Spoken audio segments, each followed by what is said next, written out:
Hello, everyone. I'm Kimberly Adams. Welcome back to Make Me Smart, where none of us is as smart as all of us. Thank you for joining us, whether you're watching on the YouTube live stream or listening later on to the podcast. Really appreciate you coming in. This is Economics on Tap, our weekly happy hour episode, and this week has been full of global news. A lot of it really, really dark. But we want to focus here on the United States today. Three states had primary elections this week, and the races in Texas in particular got a lot of attention. So today we are checking in with Blaise Gainey. He covers state politics from the Texas Newsroom and KUT in Austin. Welcome to the show, Blaise. Yeah, glad to be here. Thanks for having me. Thank you for joining us on our Economics on Tap happy hour. But before we get to the news from Texas, let's talk drinks. Blaise, what are you having? Oh, I have a smoothie, a protein smoothie I like to make every morning, but I chose to make it to be here on the show. It's filled with yogurt, almonds, berries, and of course, whey protein. Of course. It reminds me of my colleague Sabri Venishore, who always loves a smoothie for Economics on Tap. For me, it's a little bit convoluted, but I brought plum wine because I was in the store today and I saw this bottle and it looks like it's got cherry blossoms on it, which I love, but it's probably plum blossoms, but that's okay. It's called Tazai Blossom of Peace and it's plum wine. And especially given everything that's going on, I'm here for the blossom of peace. But also, it reminded me that we are entering cherry blossom season, and it's one of my favorite seasons here in DC. And just this week, they announced when the peak bloom for cherry blossoms in DC was going to be. It's going to be March 29th through April 1st here in DC, and it's like one of my favorite things. So I decided to go for the floral and the plum wine and the cherry blossom adjacentness. Do you get any cherry blossom trees in Texas? I actually have no idea. I'm pretty sure, but yeah, I don't actually know for a fact. I was gonna ask, do you take walks through parks under them, or what do you enjoy Yeah, about that's them? it. That's all you do. You basically walk around and look at them, and they're just very pretty. And I usually do a cherry blossom themed party every year, and there's all these like cherry blossom pop-up bars and events throughout DC. And actually, I was looking on social media today, and apparently the Japanese government has just donated another 250 cherry blossom trees to the United States in honor of the US's 250th anniversary, which, I thought that was pretty nice too. A little bit of brightness in a world that can look a little dark. But let us turn to your reporting out of Texas. Give us the big picture results from the primaries this week, which was one of the first batch of primaries in the United States for the midterm elections. Who won? Who lost? What's still to come? So for the most part, on the Republican side at the top, it stayed exactly how people expected. Governor Greg Abbott won. I think he got like 80% of the vote on the Republican primary. On the Democratic primary, State Representative Gina Hinojosa won. That was also expected. And then going down one, Lieutenant Governor Dan Patrick won his by, I believe, like 83%. I haven't looked at the numbers since like Wednesday, Mm-hmm. but he clearly won. Within like as soon as early voting came out, it was clear that he was going to be the victor. And then on the other side of that, there's actually going to be a runoff between Marcos Velez, who worked in the oil industry and is seen as like he's endorsed by the AFL-CIO, so seen as like a labor or union guy. And then there's State Representative Vicky Goodwin, who obviously is a state representative, has experience. And so she's saying, I'm more experienced than this other guy who would be going into a very big position and may not be able to navigate it as well. So sort of vote for me. And then the attorney general spot is pretty much wide open. There'll be Senator Mays Middleton and U.S. Representative Chip Roy going for that Mm-hmm. seat on the GOP side, and then Senator Nathan Johnson and Joe Jaworski are facing off on the Democratic side. So a lot of runoffs here, and we'll have to see. I mean, runoffs are different because not as many people go out and vote. You can only participate in them if you participated in the primary, so that already Oh, dwindles it down. And then yeah, you that also really limits the voting. it does, but you would think that those people would say, "Oh man, my candidate didn't win, so let me get out there and vote for them again." But a lot of times people, just aren't paying that close attention. It's 12 weeks from now, so they'll have to make sure the candidates will have to make sure to really get their voting base up and out. And then I think the biggest one is, on that other side of that Senate race where James Tallarico won and beat out Congresswoman Jasmine Crockett. You have Attorney General Ken Paxton, well, not former, but still current Attorney General Ken Paxton versus the incumbent Senator John Cornyn. And I'm sure you've seen, but President Donald Trump came out and said he's going to go ahead and just pick a winner. So Texans, don't worry about it. I'll do that for you. And the other Wow. candidate who I don't pick should just drop out of the race. Um, Ken Paxton, who is seen as the more MAGA-like candidate, has a lot of baggage coming into this race. He's been indicted in the past. Also, they attempted to impeach him a few years back. He's also in the middle of a divorce where he was the person who committed adultery. But he's actually like expected to win a runoff if Donald Trump was not to get in the middle of it, because of who votes in runoffs is usually a lot more of just the base of the party, which would be the more Hmm. MAGA-like Republicans. However, John Cornyn has gotten the most money in the race, and so people believe that I Trump would mean, by choose a Cornyn. huge factor. Yeah, no, by a lot. I mean, I think when they tallied out like, cost of how much money he spent per vote he got, it was like $16 per vote, and Paxton's was Hmm. like $5 per vote. But they're both in a runoff, so, you know, we'll have to wait and see what happens. It's really wild. Paxton has said he doesn't care what Trump says, he's going to stay in the race, and many people have Hmm. told him he shouldn't do things in the past, and he's still where he is. So. Yeah. Davis Dancing in the chat said they were a poll worker on Tuesday and saw good turnout. And so thanks for being a poll worker. Very important job there. And, we talked a little bit about the money. The Texas Tribune reported that this year's primaries were the most expensive in Texas history in terms of political spending. Why do you think there was so much money in it this round across all these races? Well, I think definitely in that Senate race, you just had five candidates who all were sitting in some sort of seat already. So they already had name Hmm. recognition. People were willing to give money to them because they thought they were a viable candidate.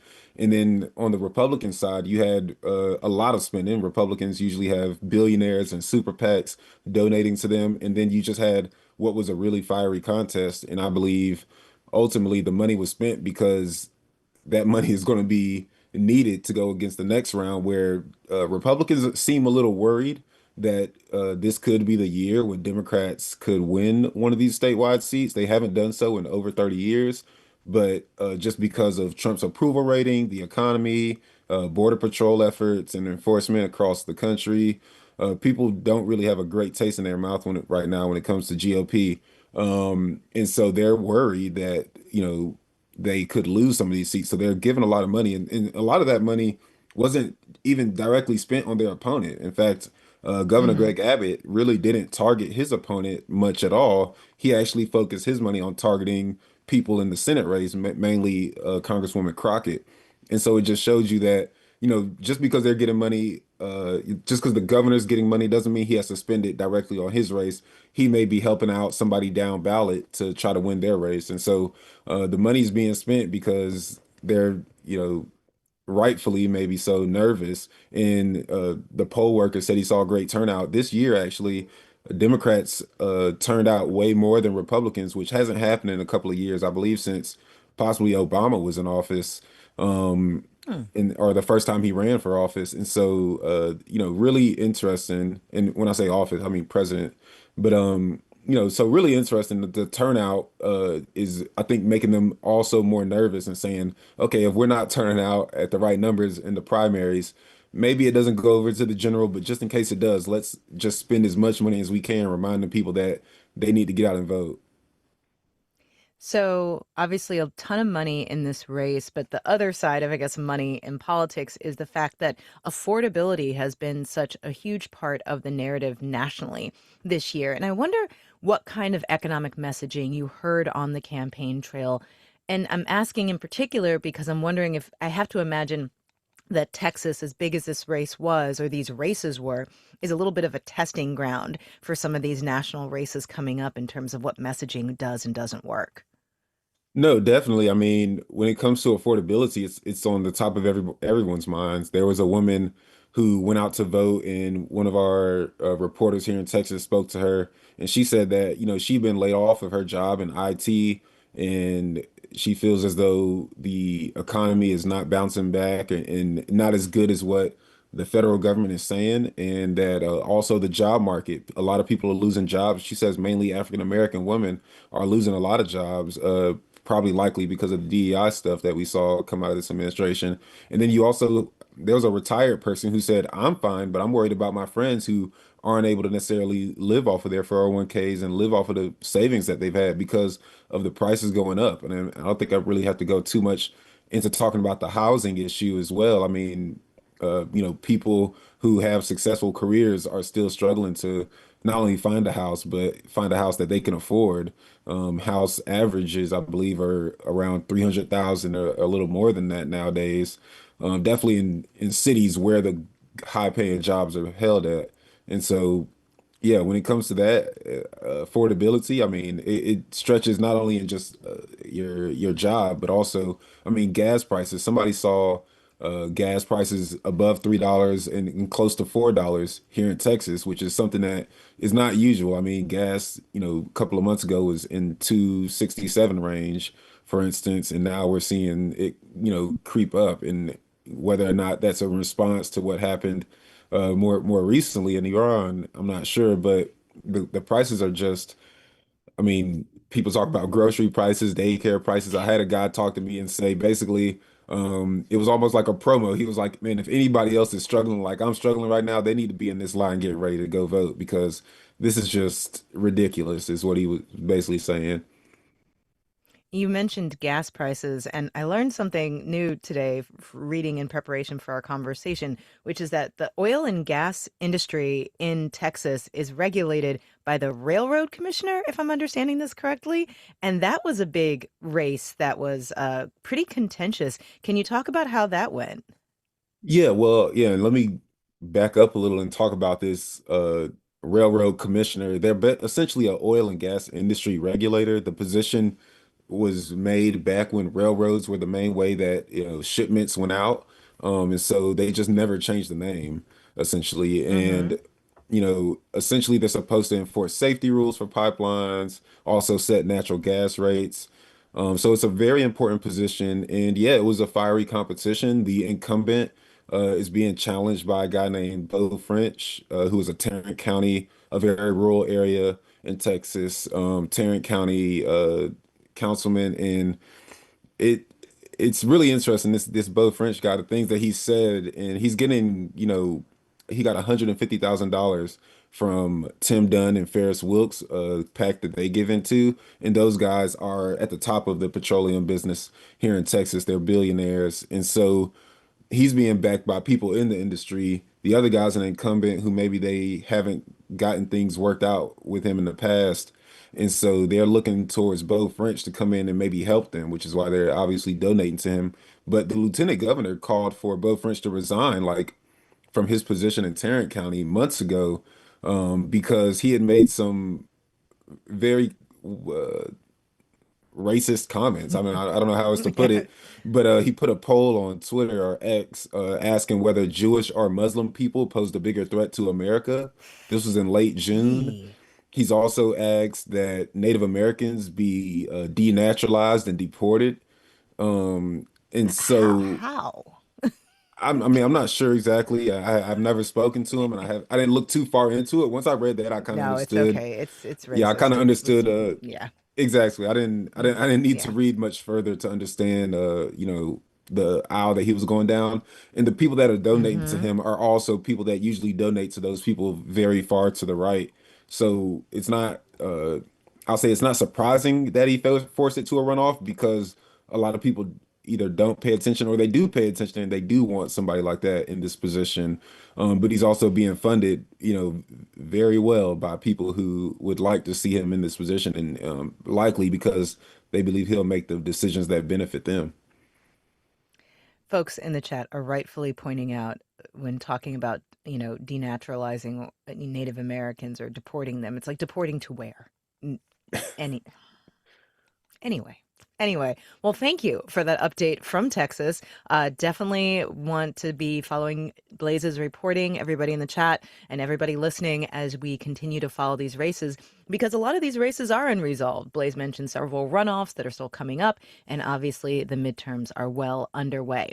We are going to take a quick break, but when we come back, we're going to play a game.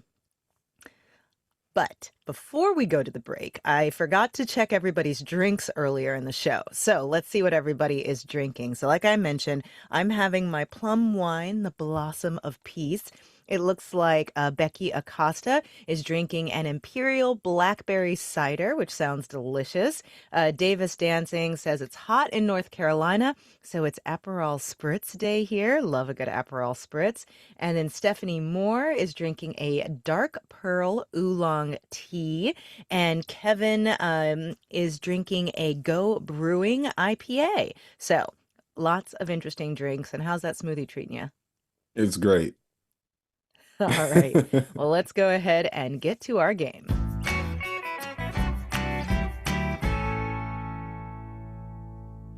All right, we are back for a round of this or that. We have a special guest host today, Marketplace Tech producer Daniel Shin. Hey, Daniel. Hello, hello. And here What is we your got? first this or that. Drinks, Topo Chico or Big Red Soda? I don't know what Big Red Soda is. Big red What's soda. that? That's it? Just it's Big Red Soda? Like what Oh, is oh it? no, I that don't know that what would it be my is. choice. I mean, I know Oh, okay. it's like a dark red, I believe, cola type soda. But I just know I don't really favor Topo Chico, so I rather the Big Red. It's a cola type flavor? I believe so, yeah. That's It's how I would, Okay. I yeah. believe it's kind of like a cream soda, essentially. But Hmm. red flavored or red looking. It's a red Red flavored. flavor. Got it. Kind of Got like it. Mountain Dew Code Red, but imagine like a Oh cream soda gosh. version. Man, that Um, brings back memories. I'm gonna go with Topo Chico, because that feels like a lot of caffeine for me, and I generally don't do well. all right. Well, next this or that is about Texas icons, Willie Nelson or Beyonce. You Is know, there even a question? Of course, it's the Queen, Beyonce. yeah, I would say Beyonce as well. Nothing Yeah, against Willie Nelson, of course. I'm sure he's a fine, fine artist, but he is not Beyonce. Controversial. Not really. Not Okay. really. Although it's debatable in the chat, we've got a pretty good split between the Beyonce fans or the Willie Nelson. So I can see that it is a tough thing. But Yeah. yeah. All right. What's the next one, Daniel? Good diversity there in the YouTube chat. Okay. Next one. You're at the Texas State Fair. Where are you heading first? Rodeo or live music? Ooh, that's Have you been to tough. any of the Texas State Fairs? I actually haven't, but I've heard about them, and I would choose rodeo just because it seems like a more lively and fun experience, even though I'm sure, I mean, you can hear music a lot of places in Texas. So yeah, I would think I would choose the rodeo. I don't know. Ian Panzer in the chat is giving us an alternative of the barbecue pit, and I think I'd want to go there. I But think since grab it's barbecue this as you or head to the that, rodeo. yes, I think I would go for the rodeo also. Yeah, I'm gonna say rodeo too. All right. I All believe this last one is our poll. So, YouTube chat, feel free to weigh in on barbecue versus Tex Mex. Ooh, that's a tough one. So my colleague Elizabeth Troval, who's based in Texas, has done some. She's on our barbecue beat lately. She did a story about brisket and how it's gotten so much more expensive. But um, I'm from St. Louis, Missouri, and we're very particular about our barbecue and like St. Louis style barbecue versus Kansas City style barbecue. I've And then heard there are all this. sorts of other. Yes, we're very particular about it. I am a big barbecue fan. Whenever my sister goes back to St. Louis, we always go and get barbecue at a certain place. Although I do love Tex-Mex. And the problem with Tex-Mex for me is that I don't eat cheese and I don't really eat Oh beans that man. much. Mm. So there's a lot of it that's just immediately off the table. What about Yeah, you? I'm gonna go with Tex-Mex. I want the guac, I want all the sour cream, everything that I can throw in there. And I do have a question. I know this isn't part of it, but is which one is better, St. Louis or Kansas City barbecue? I mean, of course, I'm going to say the St. Louis style barbecue. I mean, I'm not going to get canceled. I have to go back home at some point, I was living in Tennessee um, before I moved here, and I heard about the whole argument about those two places and which barbecue is better from all the way over there. So, and it's I mean, I think most people did say St. Louis is better, but could have been a I'm just gonna say if you go to bias. the grocery store and or look at food, I was in Vermont last week, and I should say that on the menu in one of the restaurants was St. Louis style barbecue ribs. So I'm just saying, we travel. All right. So you say Tex-Mex. I'm gonna go with barbecue, and the poll is slightly in my favor. 55% say barbecue, 45% say Tex-Mex. Thanks everybody for voting.